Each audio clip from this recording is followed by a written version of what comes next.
ورحمة الله وبركاته. إن الحمد لله نحمده ونستعينه ونستغفره ونتوب إليه ونعوذ بالله من شرور أنفسنا وسيئات أعمالنا. من يهده الله فلا مضل له ومن يضلل فلا هادي له. أشهد أن لا إله إلا الله وحده لا شريك له وأشهد أن محمدا عبده ورسوله صلى الله عليه وعلى آله وأصحابه ومن تبعهم بإحسان إلى يوم الدين. أما بعد. إخواني في الدين رحمني ورحمكم الله. أوصيكم ونفسي بتقوى الله فقد فاز المتقون. Para jamaah yang dimuliakan Allah Subhanahu wa taala, pada malam hari ini kita lanjutkan kajian kita. Kita membaca apa yang disebut dengan faidatul ayat, yaitu kita mengambil faedah-faedah dari ayat-ayat yang kita baca. Kita lanjutkan pada pertemuan-pertemuan yang lalu kita membaca tentang surah Maryam. Kita lanjutkan surah Maryam pada ayat yang ke-77, 78, 79 hingga 80. A'udzu billahi minasyaitonir rajim. Bismillahirrahmanirrahim. Afara'aita alladhi kafara biayatina wa qala la utayanna malan wa walada.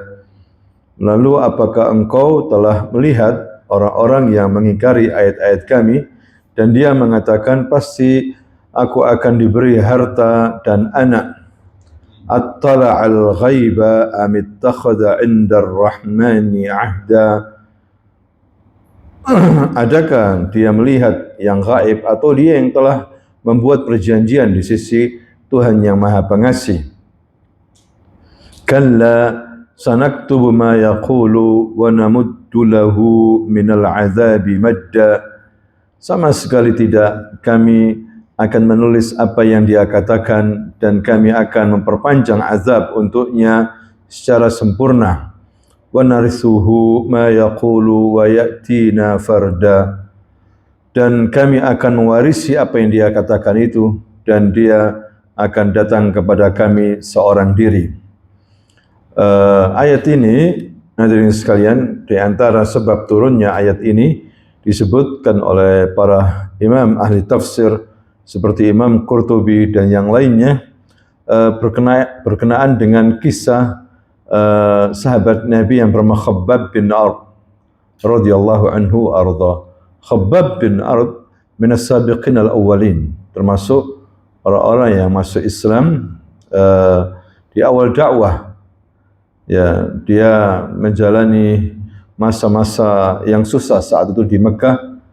Ya, dia pernah dipukuli oleh tuannya, bahkan puncaknya ditaruh besi panas di badannya sehingga dia merasakan kesakitan yang luar biasa. Tapi iman tetap teguh. Ya, dia kuat dan istiqamah.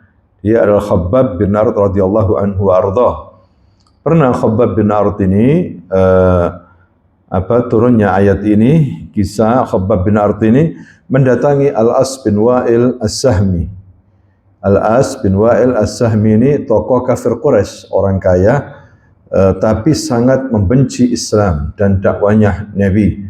Hadirin sekalian, didatangi oleh Khabbab bin Ard, ya, untuk menagih hutangnya, pembayaran atas sebuah alat dari besi yang telah dibuatkan oleh Khabbab atas permintaan dan pesanan Al-As bin Wa'il As-Sahmi.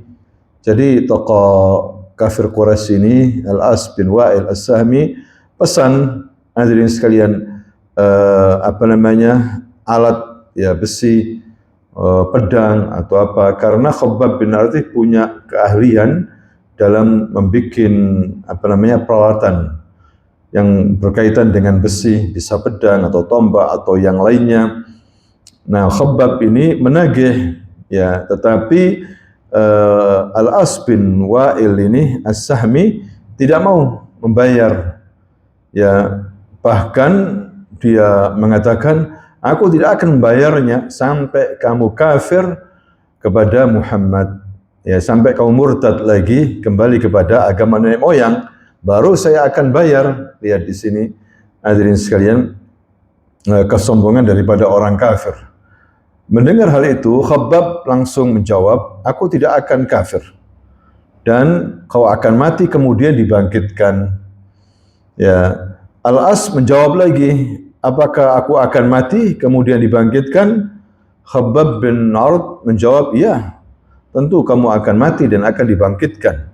Maka Al-As bin Wa'il mengatakan, sungguh di akhirat kelak aku akan mempunyai harta dan anak, dan di sanalah kelak aku akan membayarmu dengan hartaku. Ya, ada pelajaran di sini, hadirin sekalian, sebagian besar orang-orang kafir Quraisy tidak percaya dengan hari kebangkitan. Tidak percaya dengan apa? Hari kiamat. Memang secara kasat mata hari kiamat itu adalah hal yang gaib. Hal yang apa? Yang gaib. Justru itulah tantangan ya bagi iman kita. Ya, kalau kita mengaku muslim, mengaku mukmin, maka kita percaya dengan adanya hari kiamat. Bahkan Islam menjadikan suatu bagian daripada rukun iman. Al-iman bil yaumil akhir, iman kepada hari akhir, hari kiamat. Hadirin sekalian, ya, orang yang mengaku beriman mukmin tapi tidak beriman dengan hari kiamat, maka bukan dikatakan sebagai orang mukmin. Ya, bukan dikatakan sebagai orang apa? Mukmin. Bisa jadi hilang imannya. Karena iman itu ada yang membuat imannya hilang, sama sekali dikafirkan, dihukumi kafir, terutama tidak percaya dengan suatu rukun iman. Ya, bisa jadi iman itu masih berkurang. Ya, bukan dikafirkan tapi berkurang. Ya, menjadi muslim, menjadi apa? Muslim. Misalnya dia melakukan perbuatan dosa. Ya, katakanlah dosa besar, tapi dosa besar itu tidak sampai kepada kekafiran. Maka imannya turun, ya, berkurang karena dia melakukan apa? Kemaksiatan, sehingga dia muslim, tidak dikafirkan, ya, dia muslim. Kalau ada yang bertanya apakah muslim itu masih ada iman? Iya. Orang muslim punya iman tapi imannya berkurang. Tapi dia bukan mukmin sejati. Orang mukmin sejati itu melakukan amalan-amalan kebaikan yang sempurna. Ya, maka dalam Islam itu ada tingkatan-tingkatan. Yang pertama berbuat ihsan yang paling tinggi. Yang kedua iman, orang itu mukmin. Yang ketiga Islam, yaitu muslim. Ya, iman lebih tinggi daripada Islam. Makanya Nabi mengatakan, la yazni zani hina yazni wa huwa mu'min. Orang yang berzina itu tidak dikatakan mukmin ketika dia melakukan perbuatan zina. Tapi pertanyaannya apakah dia dikafirkan? La. Dia muslim. Yani imannya berkurang. Hadirin sekalian. Tapi ada memang imannya hilang sama sekali. Islamnya hilang sama sekali kalau dia melakukan hal-hal yang bisa membatalkan keimanan dan keislaman. Seperti syirik akbar, nifak akbar, kekufuran, murtad. Hadirin sekalian, ini sudah la imana lahu, tidak ada iman sama sekali.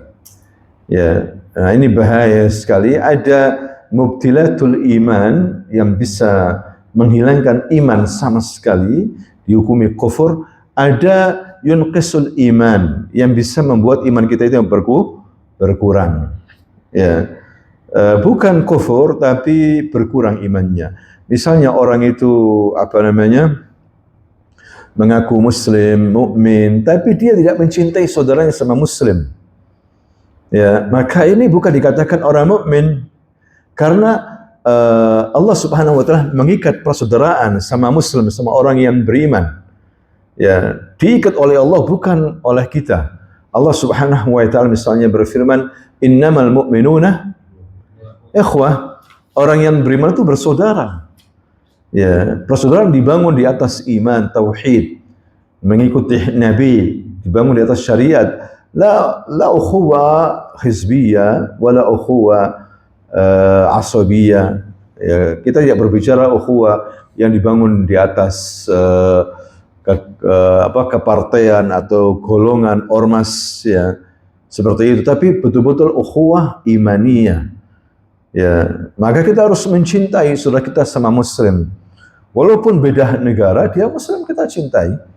Apalagi yang dekat ya, satu negara, satu kampung, apalagi satu suku, maka wajib kita mencintai. Ya, sebagaimana Nabi mengatakan, la yu'minu ahadukum hatta yuhibba madza akhahu ma yuhibba li nafsihi. Ya, tidak dikatakan orang itu beriman sampai dia mencintai saudaranya seperti yang mencintai apa? Dirinya. Seperti itu. Nah, itu baru dikatakan kita mukmin, hadirin sekalian. Misalnya kita mengaku mukmin, tapi kita nggak bagus sama tetangga kita, berarti iman kita apa? Berkurang, turun kita menjadi muslim. Paham ya? Turun kita menjadi muslim, bukan mukmin lagi. Kalau mukmin itu berbuat baik sama apa?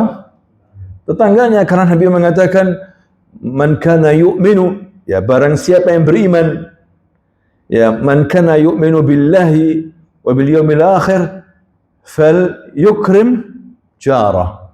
Barang siapa yang beriman kepada dan hari akhir, maka hendaklah dia apa? Menghormati tetangganya.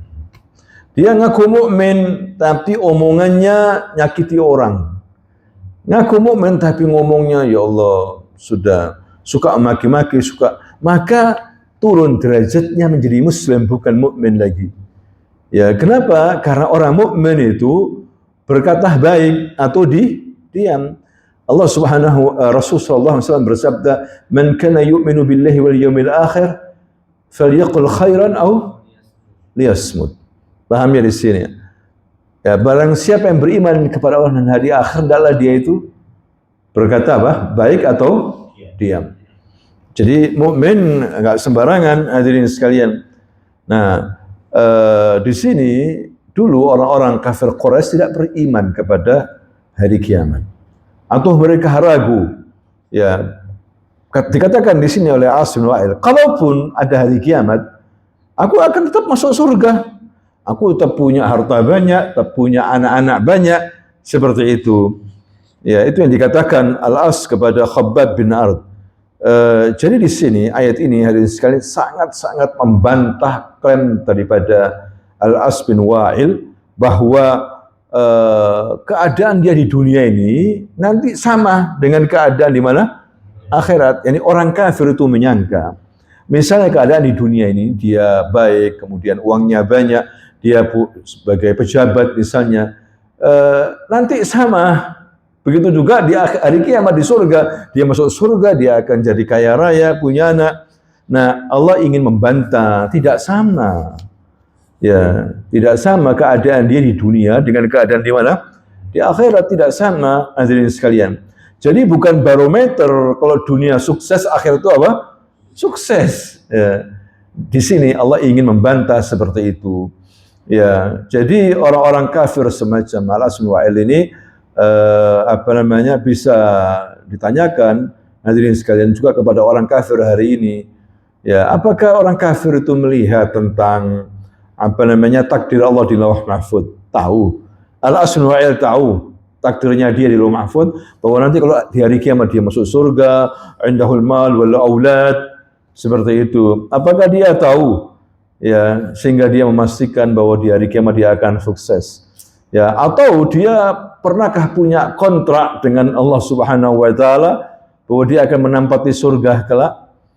Ya, ini dibantah oleh Allah Subhanahu wa taala. Atau dia merasa punya amal soleh yang banyak sehingga dia itu merasa masuk surga, hadirin sekalian. Ya. Atau justru disebutkan sama Allah Subhanahu wa taala, ya justru dia ini adalah dusta dan omong kosong belaka. Ya, ini yang dibantah oleh Allah Subhanahu wa taala dengan statement daripada orang-orang kafir. Kemudian di sini Allah Subhanahu wa taala justru menolak semuanya ini klaim daripada mereka. Hadirin sekalian, ternyata Allah akan menyatakan, ya akan memperpanjang siksanya. Karena orang kafir itu bukan bertambah baik amalnya, bertambah banyak apa? Dosanya. Dan sengaja nggak dimatikan sama Allah Subhanahu wa taala, Ya, nanti kecuali pada waktunya supaya dia banyak berbuat dosa dan menumpuk dosanya nanti dan siksanya semakin pedih dan semakin panjang di neraka jahanam. Ya, na'udzubillah min dzalik. Dan dia akan meninggalkan seluruh hartanya, meninggalkan seluruh anaknya. Ya, walaupun dalam sejarah ini sekalian Al-As bin Wa'il As-Sahmi ini punya putra ya tangguh masuk Islam. Justru punya putra orang yang saleh namanya Amr bin As masuk Islam. Dan Amr bin As punya anak namanya Abdullah bin Amr bin As, ahli ibadah, zuhud luar biasa. Ya, tapi jidnya masuk apa? Neraka. Di sini menunjukkan keadilan Allah Subhanahu wa taala dan juga kehendak Allah Subhanahu wa taala. Ya. Dan begitulah Allah punya kehendak, hadirin sekalian. Ayahnya kafir, anaknya justru apa? Beriman. Seperti Al-Walid bin Mughirah. Al-Walid bin Mughirah punya anak namanya siapa? Khalid. Ya, Khalid masuk Islam baik, panglima Islam, bapaknya musuh Islam. Ya, seperti itu. Itu kehendak Allah Subhanahu wa taala. Begitu juga para nabi-nabi diuji oleh Allah. Nabi Nuh alaihissalam justru suatu anaknya tidak beriman. Nabi Ibrahim bapaknya tidak beriman. Ya, kemudian Nabi Lut ya istrinya tidak beriman. Hadirin sekalian. Ya, sehingga istrinya termasuk yang disisa oleh Allah Subhanahu wa taala padahal dia tinggal di Baitul Muslimin, di Baitul Muslimin, di rumah yang di situ beriman. Suaminya beriman, dua putrinya beriman. Ya, padahal tinggal di rumah umat Islam, di rumah kaum muslimin, tapi kenapa dia termasuk ikut yang disiksa? Karena waktu itu ada tamu datang kepada Nabi Ibrahim, 3 tamu. Ya, Nabi Ibrahim kalau ada tamu, dia suka sekali, langsung dia beranjak kemudian ke belakang menyembelih ijil, ya, kemudian Sarah istrinya disuruh masak, sudah zain jahis, sudah disiapkan untuk tamunya. Tafadhal kulu, diam aja ini tamu ini, diam, wala senyum wala diam aja, kulu, ya makan kalian. Akhirnya Nabi Ibrahim kaget, loh ini tamu diam aja, padahal makanan zain, kalau bahasa kita kan gitu, kok diam aja. Jangan-jangan orang jahat ini. Kan gitu ya. Misalnya Anda datang tamu 3 orang besar malam hari. Ya, baju putih semuanya, gimana? Dilihat kakinya nggak nginjak tanah. Kira-kira dibukakan? Di rumah kok lari. Ya, nggak dibukakan mungkin. Nabi Ibrahim suka tamu. Dilihat, langsung malaikat sini faham Nabi Ibrahim takut, fa'ujasa minhum khifah. Mereka mengatakan apa? La takhaf ya Ibrahim. La takhaf, nahnul malaika. Kita ini malaika. La nakul hadza. Kita enggak makan ini. Pas kita Rasulullah. Kita ini adalah utusan Allah Subhanahu wa taala. Kita punya 2 misi. Ya, kita ingin mengabarkan kepadamu. Yang pertama, istrimu Sarah akan punya anak. Enggak lama punya anak. Sarah mendengar hal ini kaget ya. Ana alid wa ana ajuz aqim. Aku akan melahirkan anak, sedangkan aku ini wanita yang apa? Ajuzah, aqim lagi, dan tidak punya anak. Mudah bagi Allah itu ya Sarah, kata malaikat Jibril. Kemudian yang kedua, kita akan datang ke Sadum. Kita akan menghancurkan ahlus Sadum. Nabi Ibrahim kaget ketika mendengar Sadum. Sadum, di sana ada keponakanku, ibnu akhi Lut dan keluarganya. Bukankah mereka muslimin? Ya, Lut dan keluarganya kita akan selamatkan. Ya, kecuali imra'atuhu, kecuali istrinya. Istrinya enggak akan selamat. Karena tidak ada iman. Ini menunjukkan apa? Al-iman qaulun wa fi'lun wa i'tiqadun. Iman itu apa? Hati dan juga apa? Perbuatan, lisan juga. Ternyata istrinya mendukung keyakinan daripada kaumnya, ikut serta sama kaumnya seperti itu, sehingga nggak selamat. Maka terkadang dalam rumah, ya, Muslim, rumahnya Muslim, tapi kalau tidak ada iman, belum tentu selamat itu dari siksa Allah Subhanahu Wa Taala, sebagaimana istrinya siapa? Nabi Lut. Begitu juga Nabi Muhammad sallallahu alaihi wasallam, ya, pamannya Abu Talib dan juga Abdul Uzza, pamannya yang lain, Abu Lahab, tidak beriman. Mereka mati kafir. Seperti itu. Ini ujian, hadirin sekalian. Ini menunjukkan bahwa hidayah itu murni kehendak Allah Subhanahu wa taala. Yahdillahu may yasha wa yudhillu may yasha. Jadi di sini sama sekali tidak sama keadaan manusia itu di dunia dengan keadaan di akhirat.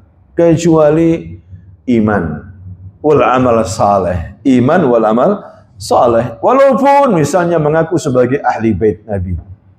Ahli bait Nabi murtabitun bil iman wal amal saleh.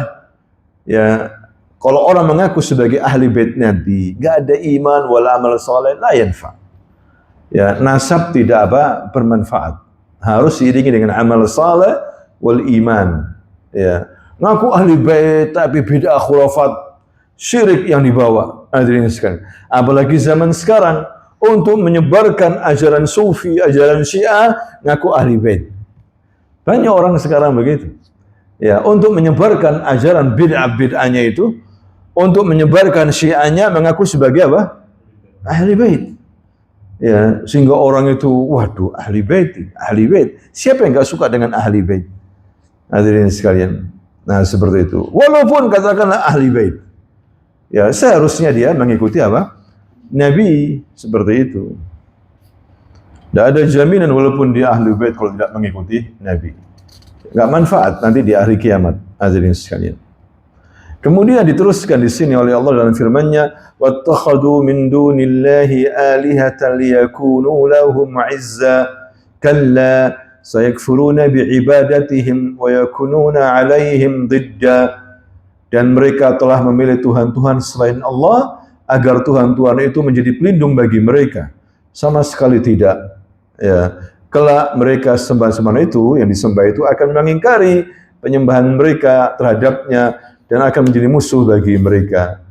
Jadi hadirin sekalian, kaum musyrikin, orang-orang kafir ini menyembah selain Allah, baik mungkin malaikat, ya, menyembah wali-wali, patung-patung, berhala, jin, itu menyangka dan meyakini bahwa sembahan-sembahan tersebut akan menjadi penolong mereka di akhirat.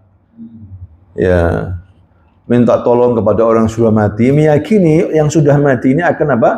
Menolong mereka di hari kiamat nanti. Namun yang terjadi sebaliknya nanti, sesembahan-sesembahan itu mengingkari ibadah yang dipersembahkan oleh kaum musyrikin kepada mereka, bahkan akan menjadi lawan dan musuh bagi mereka di akhirat kelak. Ya, fenomena ini penuh kesedihan ini dan penyesalan ini telah disebutkan oleh Allah Subhanahu wa taala banyak sekali dalam ayat. Ya, misalnya Nabi Isa. Ya, Nabi Isa kan dikultuskan sama orang apa? Nasara. Ya, seakan-akan Nabi Isa atau istilah lain Jesus menebus dosa-dosanya manusia yang beriman kepada dia, yang menyembah dia, seperti itu. Nanti di persidangan Allah Subhanahu wa taala menyebutkan di sini, wa id qala Allahu ya Isa ibn Maryam a anta qulta lin-nas ittakhud linnas ittakhiduni wa ummi ilahaini min dunillah. Ya, ketika Allah berkata, ya Isa ibnu Maryam, a anta qulta linnas, apakah kamu pernah mengatakan kepada manusia, ya, attakhiduni wa ummiya ilahaini min dunillah, yakni menjadikan aku dan ibuku dua Tuhan, ya, selain Allah Subhanahu wa taala. Pernah kamu ngomong begitu? Ya, ada Tuhan selain aku, bahwa aku katanya punya anak, ya, Tuhan ibu, Tuhan bapak, ya, selain Allah Ta'ala. Maka Nabi Isa menjawab apa? Qala subhanaka, maha suci kamu ya Allah, ma yakunu li an aqula ma laysa li bihaq, Ya, tidak seharusnya bagiku mengatakan sesuatu tanpa kebenaran. Lah, tidak mungkin aku mengatakan yang tanpa hak. In kuntu qultu faqad alimtahu.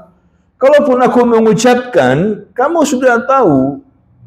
Ya, tidak mungkin aku mengatakan seperti itu. Kamu tahu semua ucapanku, kamu tahu. Ta'lamu ma fi nafsi, kamu tahu tentang yang ada pada apa? Diriku. Wala a'lamu ma fi nafsik, dan aku tidak tahu apa yang ada dalam dirimu.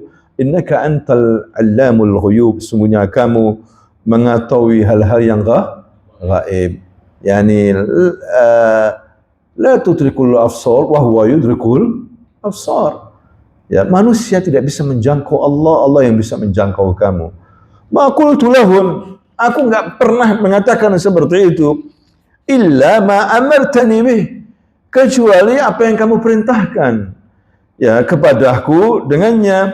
Ani'budullaha rabbi wa rabbukum. Itu yang kamu perintah kepadaku, agar aku mengatakan kepada manusia, sembahlah Allah, Rabbi wa rabbakum, Tuhanku dan Tuhanmu. Wa kuntu alaihim syahidan ma dumtu fihim, dan aku akan menjadi saksi bagi mereka selama aku bersama mereka. Falamma tawaffaitani kuntu antar raqibu kunta antar raqiba alaihim wa anta ala kulli syai'in syahid. Adapun setelah engkau menaikkan aku ke sisimu, engkau lah yang mengawasi mereka, dan engkau lah yang maha menyaksikan atas segala sesuatu. Jadi setelah Nabi Isa diangkat, wafat di sini maksudnya diangkat ya. Diangkat apa ke langit, engkau yang menyaksikan sendiri, aku nggak tahu. Ya kan gitu. Setelah bertahun-tahun, engkau lebih tahu sendiri ya. Maksudnya Nabi Isa begitu. Artinya Nabi Isa nanti ini menyangkal bahwa dia itu Tuhan atau anak apa? Tuhan. Ya, membantah mereka. Mereka akan kecewa berat. Hadirin sekalian, yang sekarang mereka menyembah Nabi Isa, ya, menyembah mengatakan Nabi Isa anak Tuhan atau Tuhan itu sendiri. Seperti itu. Banyak sekali ayat ini, surah Al-Maidah ayat 116, 117. Banyak lagi juga dalam surah Saba 40-42 tentang masalah ini. Orang-orang yang berbuat syirik nanti itu tidak akan bisa ditolong oleh sesembahan-sesembahan kecuali Allah Subhanahu wa taala.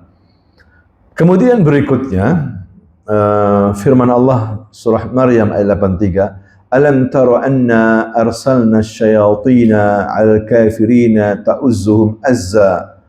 Tidakkah engkau melihat bahwa sesungguhnya kami telah mengutus setan-setan itu kepada orang-orang kafir untuk mendorong mereka berbuat maksiat dengan sungguh-sungguh. Jadi ya, sekali diceritakan di sini oleh Allah SWT. Lihat di sini lebih dalam lagi supaya kita ini tidak terlena dengan gonjang-ganjingnya orang kafir di dunia ini. Terpengaruh ya, mereka mendapatkan kenikmatan dunia, mereka mendapatkan kesenangan ya. Lihat, tatkala mereka berpaling dari Allah, Allah pun mengirim setan-setan itu. Jadi yang mempengaruhi mereka itu Allah melalui setan-setan. Paham ya? Ini menunjukkan kehendak Allah Subhanahu wa taala. Ada intervensi. Hatta setan itu masuk ke dalam jiwa manusia itu karena utusan apa? Itu karena perintah Allah kepada setan. Ya, mungkin setan tidak paham ya bahwasanya mengarah ke sana agar menggoda orang itu seperti itu. Jadi di sini Allah mengirim setan-setan kepada mereka sehingga mereka percaya sepenuhnya kepada setan-setan tersebut. Jadi orang kafir itu begitu percaya sama setan-setan, akhirnya setan-setan itu menjadi wali-wali mereka dan mendorong mereka untuk melakukan kemaksiatan, kemungkaran, dan kesyirikan.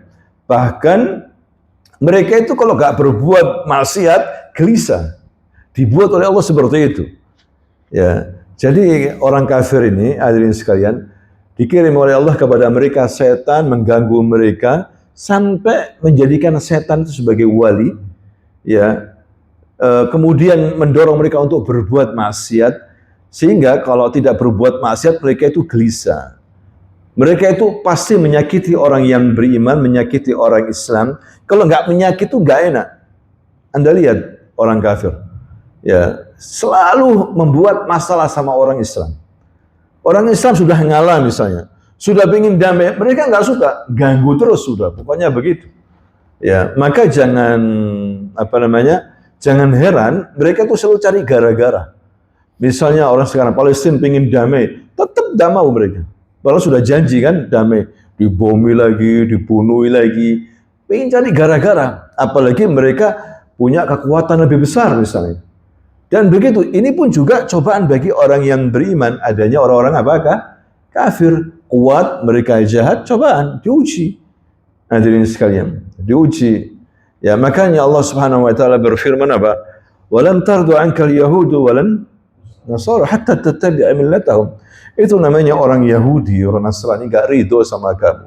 Sampai kamu masuk agama mereka, baru mereka ridho.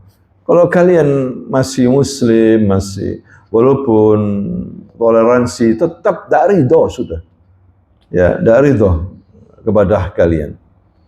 Nah ini hadirin sekalian dijelaskan di sini sama Allah, setan-setan itu diutus oleh Allah kepada orang-orang kafir untuk menggoda mereka sehingga mereka berbuat maksiat, kemungkaran dan yang lainnya. Kemudian Allah berfirman meneruskan lagi dalam firman-Nya, "Fala ta'jal 'alaihim innama na'uddu lahum 'adda." Maka janganlah engkau ya Muhammad tergesa-gesa memintakan azab terhadap mereka. Di sini tegur oleh Allah SWT, kan bengis orang kafir itu. Ya, maksudnya ya Rasulullah, jangan kamu tergesa-gesa minta kepadaku agar aku mengazab mereka. Ya, karena kami menghitung dengan hitungan yang teliti. Kapan mereka itu disiksa itu urusan Allah. Allah dengan teliti menghitung kejahatan mereka. Jangan khawatir, jangan tergesa-gesa. Cuma memang cobaan di saat umat Islam lagi tertindas, sudah nggak kuat. Ya Allah, kenapa nggak diazab aja mereka? Ya, masalahnya yang berbuat bukan kita, yang memutuskan bukan kita. Yang memutuskan siapa? Allah. Allah tahu kapan saatnya. Seperti Bani Israel ketika di Mesir, disiksa bisa-bisa sama Fir'aun. Kapan itu? 400 tahun. Ya kan? 400 tahun. Kapan penderitaan selesai? Bani Israel dikasta-kasta, diperbudak oleh Fir'aun. Gak peduli mau dibunuh, mau di ini, suruh kerja paksa. Ya, dipecah belah Bani Israel. Ya, tapi Bani Israel itu masih bagus, sabar Bani Israel. Ya, ternyata memang rencana Allah lebih halus, pelan tapi pasti kan gitu. Cuma kita yang buru-buru. Ya, siapa sangka Bashar Asad tumbang, ya kan? Kalau di puncak kekuatan luar biasa. Sampai orang Suriah mengatakan, sampai kapan ini penderitaan kayak gini? Kejam bengis luar biasa. Dibantai-bantai umat Islam, Ahlus Sunnah di sana. Ternyata mudah bagi Allah. Bukan mereka yang mengatur, Allah yang mengatur. Umat Islam kaget, tiba-tiba terusir dia. Meninggalkan istananya, pasukan-pasukannya kabur semuanya. Dan dikuasai oleh para mujahidin Ahlus Sunnah wal Jamaah. Ya, ini menunjukkan Allah itu latif. Latif itu lembut dan pas pada waktunya. Hadirin sekalian. Nah, seperti itu yang dikatakan kepada Nabi Muhammad SAW. Jangan khawatir ya Muhammad, kita perhitungkan dengan teliti kapan mereka diazab, kapan mereka mati. Ya, jangan khawatir, jangan terburu-buru. Cuma kita yang disuruh menyampaikan saja. Wa ma 'alaika illal balah. Kamu hanya menyampaikan ya Muhammad. Masal dikasih hidayah, enggak dikasih hidayah itu bukan urusanmu. Bahasa kasarnya seperti itu. Faham ya? Hadirin sekalian.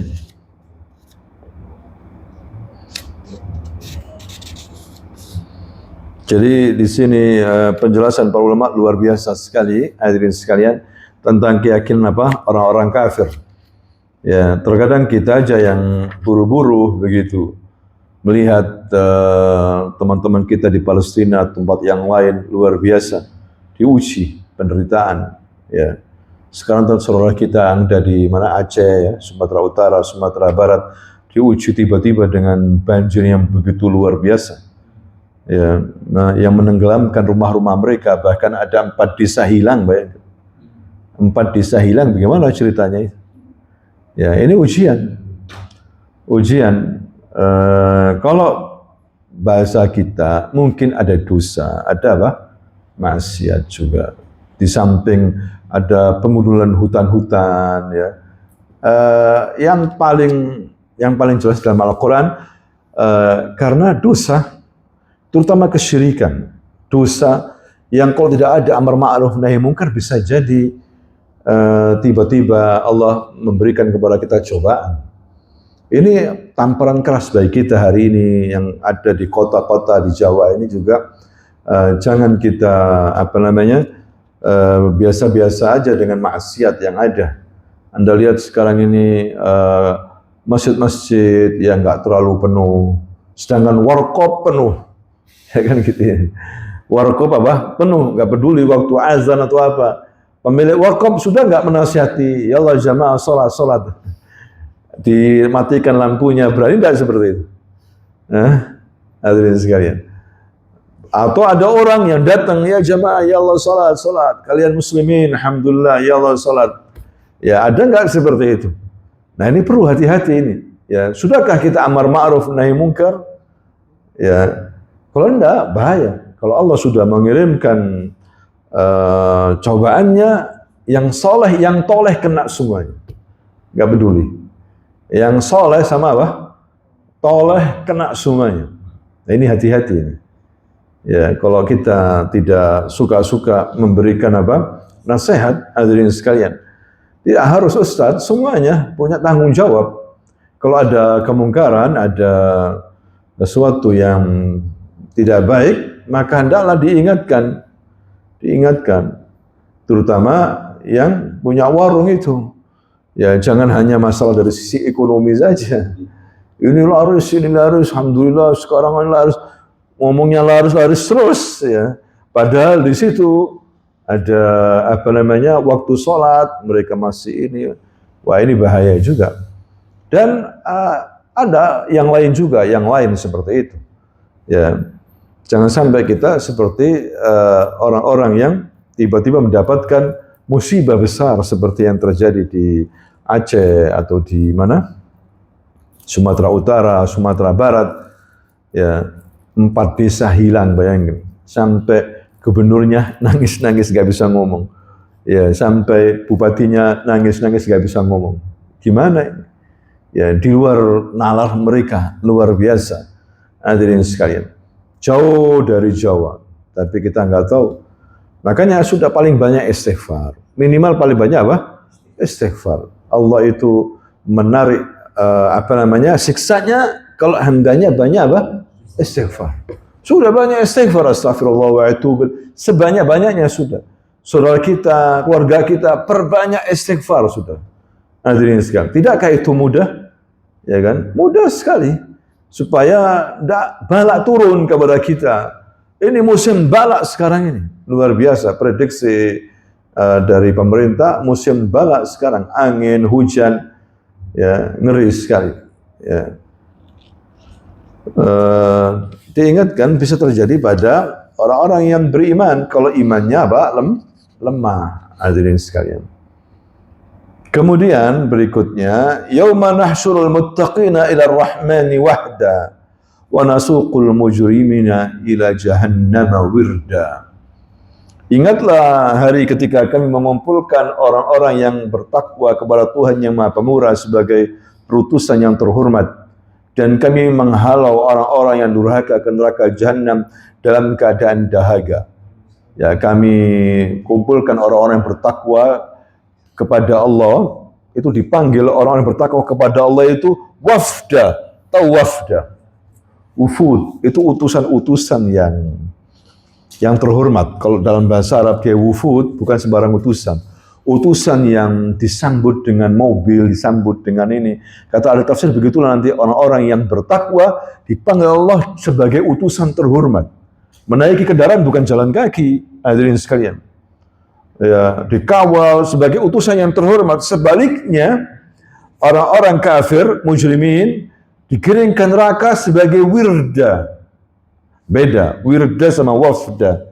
Kalau wirda itu apa? Datang dengan hausnya luar biasa. Dengan rasa lapar dan haus, kemudian dilempar ke neraka. Inilah keadaan orang yang mujrim. Walaupun di dunia dia banyak makan, ya makannya enak, hidupnya zen, tapi digiring oleh Allah ke neraka jahanam dengan berjalan kaki, dengan haus yang sangat sekali, yang disebut dengan wirda. Kalau kita insya Allah karena beriman sebagai apa? Wafda. Wafda wufud. Ya, utusan-utusan yang disambut dengan luar biasa. Dengan menaiki kendaraan. Nggak tahu kendaraannya nanti bisa kuda di surga, bisa apa namanya, atau kendaraan yang terbaik yang di surga, hadirin sekalian, atau onta di surga. Itu ada binatang-binatang, tapi beda. Yang sama cuma nama, yang sama cuma apa? Nama, tapi beda. Misalnya Anda di dunia suka makan apel, apakah di surga ada apel? Aku kan di dunia suka apel. Jangan khawatir, apel ada. Lebih zen lagi daripada apel Malang.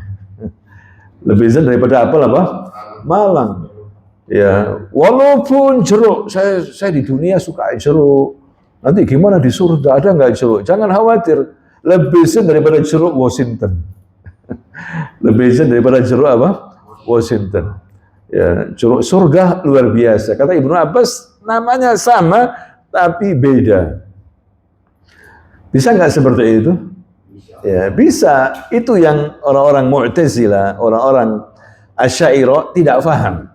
Ya. Seakan-akan seperti di dunia. Allah seakan-akan seperti makhluk. Allah punya tangan, mereka nggak terima. Tangan berarti apa? Seperti manusia. Bukankah nama sama tapi tidak sama tangannya Allah dengan tangannya apa? Makhluk. Tapi jangan dinafikan. Ya, kenapa? Karena orang Mu'tazilah, Asy'ariyah dan yang lainnya itu mereka harus ditakwilkan atau ditolak. Hanya itu saja bedanya. Karena seperti makhluk di dunia.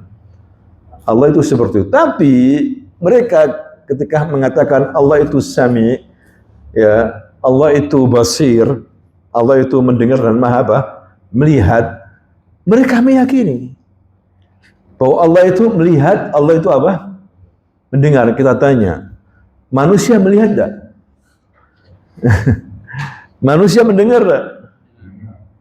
Ya, sama juga mereka menolak tangan, hadirin sekalian. Tapi mereka meyakini apa? Melihat, dan mereka meyakini mendengar.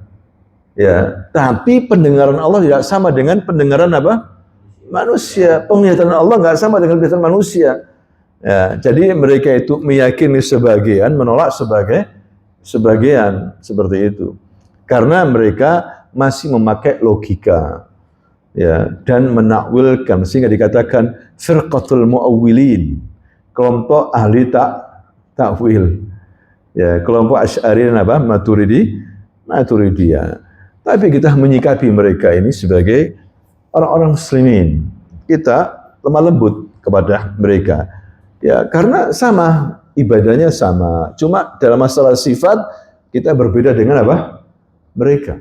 Sifat-sifat Allah Subhanahu wa taala. Walaupun di permasalahan berat, hadirin sekalian. Ya.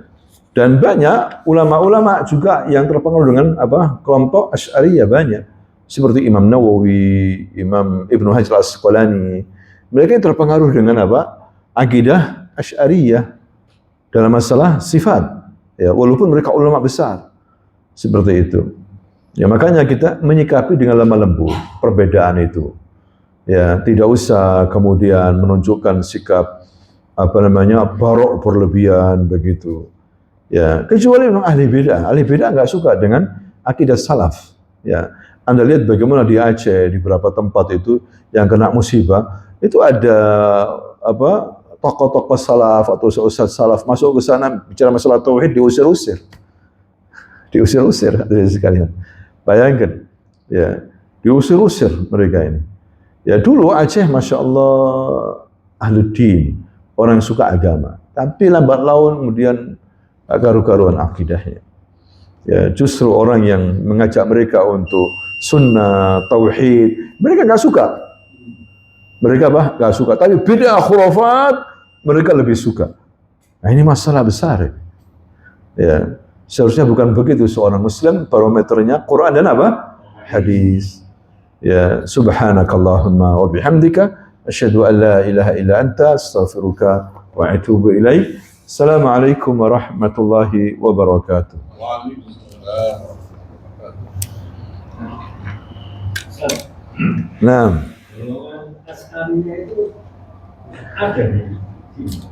banyak. Tokonya ya sekarang ini yang lagi ya Ustadz siapa Adi Hidayat, Abdul Somad, akidahnya Asy'ari. Nggak percaya Allah di atas langit, nggak percaya. Allah di atas apa? Arsy, ya, nggak percaya. Ditakwilkan, arsy itu maksudnya Allah menguasai arsy. Dia mengatakan Allah di mana-mana. Harus ditakwilkan, gitu. Banyak, Abdul Somad apalagi. Lulusan Mesir, lulusan sana Afrika, sana kayak Libya, kebanyakan Asy'ariyah. Kebanyakan apa? Asy'ariyah. Mufti Mesir apalagi Asy'ariyah. Membatasi sifat Allah itu cuma 20, seperti itu. Asy'ariyah. Lain sama Mesir.